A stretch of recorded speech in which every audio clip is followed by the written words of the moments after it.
दोस्तों नमस्कार, जय हिंद, जय भारत। कैसे हैं आप सभी लोग। चलिए आज एक हम बहुत ही महत्वपूर्ण टॉपिक पर चर्चा करने वाले हैं। जियोग्राफी के, भूगोल के बहुत ही बेसिक कॉन्सेप्ट पर, या कॉन्सेप्ट क्या कहें बल्कि उसके बेसिक टॉपिक्स पर, जो कि मूलभूत आधार कहा जा सकता है। भूगोल जब हम शुरुआत में पढ़ते हैं, शुरू करते हैं, तो इन सब चीज़ों से वाकिफ होना जरूरी है। तो वीडियो ज़्यादा लंबा नहीं करना है, छोटे में 10 से 12 मिनट, 15 मिनट के बीच में ही हम इसको कवर करने का पूरा प्रयास कर रहे हैं। समय ज़्यादा न वेस्ट करते हुए हम टॉपिक की तरफ आगे बढ़ते हैं। सबसे पहले हम ये समझने का प्रयास करते हैं कि अक्षांश रेखाएं क्या होती हैं। टॉपिक अक्षांश और देशांतर रेखाएं, दोनों चीज़ों को कवर करना है, लेकिन समय ज़्यादा कवर हो जाएगा छोटे वीडियो बनाने के चक्कर में। हम लोग इसको दो पार्ट में अक्षांश और देशांतर को अलग अलग करके पढ़ेंगे। सबसे पहले अक्षांश पर आते हैं, जिसको हम अंग्रेजी में लैटिट्यूड कहते हैं। तो अक्षांश रेखाएं पहले हैं क्या, हम इसको समझते हैं। हमारी पृथ्वी गोल है और उस गोल पृथ्वी को दो बराबर भागों में जो रेखा बांटती है उसको भूमध्य रेखा कहते हैं। बहुत इंपॉर्टेंट चीज है, इसको ध्यान रखिए। जो रेखा हमारी पृथ्वी को दो बराबर भागों में बांटती है उसको भूमध्य रेखा कहते हैं। ये बीच वाली रेखा है, इसको हम भूमध्य, लाल रंग से दिखाया गया, भूमध्य रेखा कहते हैं। इसके ऊपर वाले भाग को उत्तरी गोलार्ध और इसके नीचे वाले नक्शे में या कॉपी किताब में आप हमेशा ऊपर की तरफ उत्तर होता है, दक्षिण की तरफ, नीचे की तरफ दक्षिण होता है। बाएं तरफ लेफ्ट साइड में वेस्ट होता है, राइट साइड वेस्ट होता है। ये आप सभी इस बात से परिचित हैं। तो ऊपर की तरफ क्या है, उत्तरी गोलार्ध, जो आधा से बढ़ गया है पृथ्वी। ऊपर की तरफ उत्तरी गोलार्ध, नीचे की तरफ दक्षिणी गोलार्ध। थोड़ा पंखा सही कर लें, 1 मिनट। हाँ,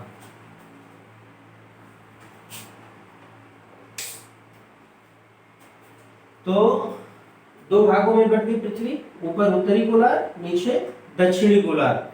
अब सबसे बीच का जो पार्ट होता है, चूंकि गोला है तो बीच में जो दूरी होगी, ये भूमध्य रेखा या जहां से कटी हुई है पृथ्वी, ये आपको बता दूं कि ये काल्पनिक रेखाएं हैं। इसको ये नहीं कि पृथ्वी को काट के हम पढ़ रहे हैं, हम पृथ्वी को पढ़ रहे हैं एक काल्पनिक रेखा के रूप में। ये मान के लॉन्गिट्यूड या लैटिट्यूड दोनों काल्पनिक रेखाएं होंगी। तो जो बीच से जो काल्पनिक रेखा है, भूमध्य रेखा जिसमें बटी हुई है, इस रेखा के पैरेलल हर डिग्री पर रेखाएं परिकल्पित हैं। मान लिया जाता है कि लाइनें खींची गई हैं। तो ये जो भूमध्य रेखा है, इसके हर एक डिग्री पर रेखाएं खींची गई हैं।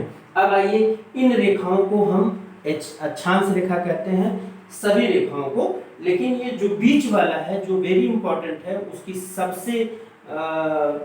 उसकी लंबाई अधिक है, इसको हम भूमध्य रेखा कहते हैं। भूमध्य रेखा इसलिए भी कहते हैं क्योंकि वो भूमि हमारी पूरी पृथ्वी को दो बराबर भागों में बांट रही है। अब इसके 22.5 डिग्री ऊपर, 23.5 डिग्री ऊपर और 23.5 डिग्री नीचे दो बहुत ही इंपॉर्टेंट रेखाएं हैं। ये आपकी सबसे ऊपर वाली जो उत्तर तरफ है, यहाँ से इस रेखा, भूमध्य रेखा से ऊपर की तरफ 23.5 डिग्री पर जो रेखा है, उसको हम ट्रॉपिक ऑफ कैंसर कहते हैं, कर्क रेखा कहते हैं। और वहां से समान दूरी नीचे दक्षिण की दिशा में, दक्षिण की तरफ, नीचे की तरफ 23.5 डिग्री पर जो रेखा है, उसको ट्रॉपिक ऑफ कैप्रिकॉर्न या हिंदी में उसको मकर रेखा कहते हैं। इन दोनों रेखाओं का महत्व भूगोल में बहुत है और इस पर हम आगे चर्चा करेंगे। चर्चा की आवश्यकता भी होगी क्योंकि इन दोनों रेखाओं के महत्व को समझना बहुत आवश्यक है। लेकिन अभी हम वर्तमान में इन दोनों रेखाओं को केवल अक्षांश के रूप में मानेंगे और इन तीनों इंपॉर्टेंट रेखाओं को अक्षांश रेखा के रूप में मान के पढ़ रहे हैं। भूमध्य रेखा, कर्क रेखा, मकर रेखा। इसी तरह से ये 3 रेखाएं हैं। इसी तरह से कुल 181 रेखाएं हैं। हालांकि इसमें भी थोड़ा सा थोड़ी सी उलझन है, क्योंकि कहीं कहीं उसको 179 माना गया है, क्योंकि ये जो उत्तरी पोल और दक्षिणी पोल, उत्तरी ध्रुव और दक्षिणी ध्रुव है, इसको पॉइंट के रूप में अगर हम मान लेंगे तो 2 रेखाएं 181 में से कम हो जाएंगी। सीधी सी बात है। 90 रेखाएं इधर, 90 इधर, 180, एक रेखा 0 डिग्री, 181 हो गया। इन दोनों में एक पोल ये दोनों को घटा दीजिए तो 179।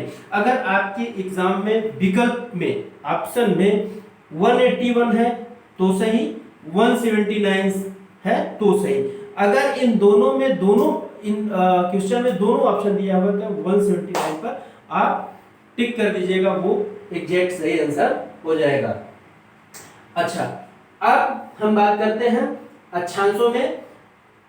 भूमध्य रेखा के जो ऊपर वाली लाइनें हैं, पैरेलल लाइनें, जो भूमध्य रेखा के इक्वेटर उसको कहते हैं। इक्वेटर के जो ऊपर पैरेलल लाइंस हैं उसको हम उत्तरी गोलार्ध में स्थित है, इसलिए उत्तरी अक्षांश कहेंगे। उत्तरी गोलार्ध में है ऊपर वाली, और नीचे है तो दक्षिणी गोलार्ध में है तो दक्षिणी अक्षांश कहेंगे। ये इंपॉर्टेंट फैक्टर्स हैं। उसके अलावा एक और चीज इंपॉर्टेंट है, दो अक्षांशों के बीच का एरिया जो होता है, जैसे ये देखिए 50 डिग्री 60 डिग्री लिखा हुआ है, क्योंकि ये चूंकि इस पे 360 लाइनें नहीं खींची जा सकती हैं। अगर खींच देंगे हम तो समझ में नहीं आएगा, इसलिए इसको 1 डिग्री मान लेते हैं। तो इन दोनों या किसी भी दो अक्षांशों के बीच का जो एरिया होता है उसको जोन के रूप में हम जानते हैं। यानी कि ये 50 डिग्री नॉर्थ और 60 डिग्री नॉर्थ का जोन का एरिया है।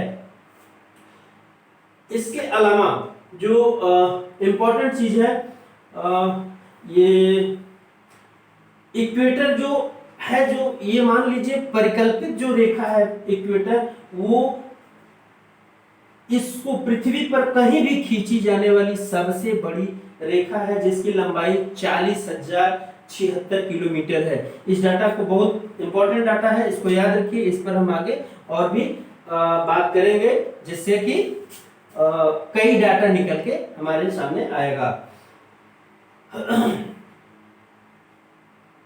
अच्छा, तो ये सब चीजें बहुत इंपॉर्टेंट थी, इस पर हम आगे भी चर्चा करेंगे। हमारे भारत की स्थिति क्या है, अगर हम अक्षांशीय दृष्टिकोण से देखें, अक्षांशीय दृष्टिकोण से देखते हैं तो भारत की स्थिति 8 डिग्री 4 मिनट नॉर्थ, जो कि कर्क भूमध्य रेखा के ऊपर की तरफ है, तो 8 डिग्री 4 मिनट नॉर्थ से लेके 37 डिग्री 6 मिनट नॉर्थ के बीच में अक्षांशीय दृष्टिकोण से जब देखते हैं तब। और आगे हम देशांतर के रूप में देखेंगे तो देशांतर के रूप में 68 डिग्री 7 मिनट से लेके 97 डिग्री 25 मिनट तक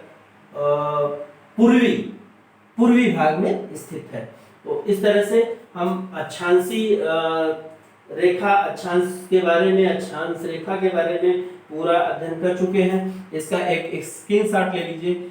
और अक्षांश रेखाएं अगर पारिभाषिक तौर पर पूछा जाएगा, ये तो मैं व्यवहारिक तौर पर बता दिया, अगर पारिभाषिक रूप से पूछा जाएगा तो पृथ्वी के केंद्र से उसके सतह पर या उसके मेरिडियन पर, मेरिडियन ये है, तो ये लाइन है, ये लाइन जो है मेरिडियन, इसके पृथ्वी के केंद्र से इस लाइन पर जो कोणीय दूरी है, कोणीय दूरी का मतलब जैसे ये मान लीजिए है हमारा केंद्र है, केंद्र पर ये यहाँ ये मान लीजिए कि आपका सतह, पृथ्वी की सतह है और ये केंद्र है, तो यहां से जितने डिग्री कोणीय दूरी जो बनेगा, जैसे 1 डिग्री 2 डिग्री 10 डिग्री 20 डिग्री 80 ये 90 डिग्री, तो ये जो कोणीय दूरी है इसको हम अक्षांशीय, अच्छा ये कोणीय दूरी उस पर जो रेखाएं खींची जाती हैं,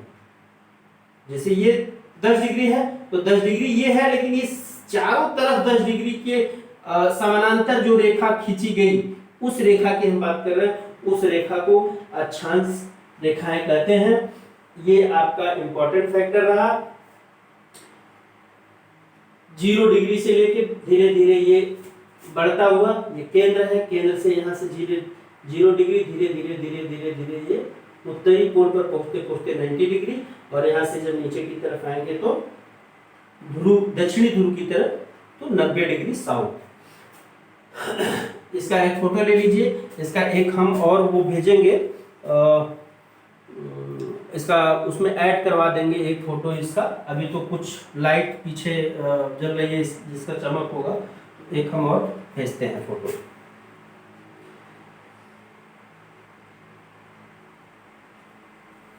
तो इन जानकारियों के साथ आगे बढ़ते हैं। अक्षांश पर, अच्छा हाँ, एक जानकारी और मैं बता दूं कि अक्षांश पर प्रत्येक डिग्री जब हम चलिए उसको हम उसमें पढ़ते हैं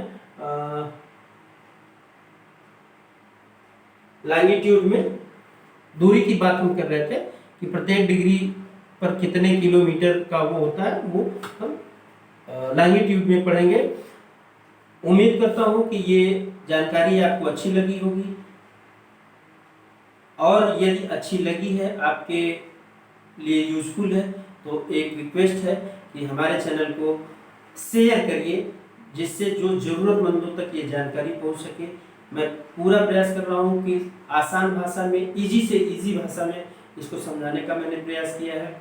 और अगर ये आपको यूजफुल लगती है तो इसको शेयर करें, इस पर कमेंट करें, और साथ में इसको सब्सक्राइब भी करें। धन्यवाद। जय हिंद, जय भारत।